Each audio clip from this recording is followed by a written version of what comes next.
ଯାତ୍ରୀବାହୀ ବସ୍ ସହ ଆଇରନ୍ ଟ୍ରକ୍ର ଧକ୍କା, 25ରୁ ଊର୍ଦ୍ଧ୍ୱ ବ୍ୟକ୍ତି ଆହତ।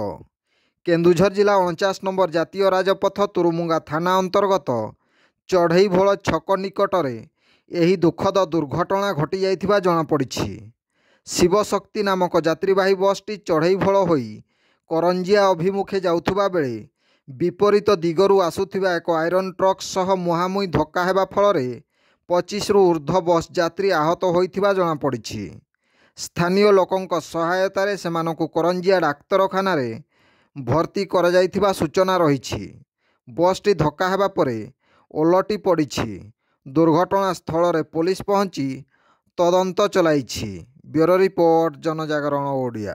ଭିଡ଼ିଓ ଗୁଡ଼ିକ ଆପଣମାନଙ୍କୁ ଭଲ ଲାଗୁଥିଲେ ଆମ ଚ୍ୟାନେଲକୁ ସବସ୍କ୍ରାଇବ୍ କରିବା ସହ ଲାଇକ୍ ସେୟାର କରିବାକୁ ଭୁଲନ୍ତୁ ନାହିଁ।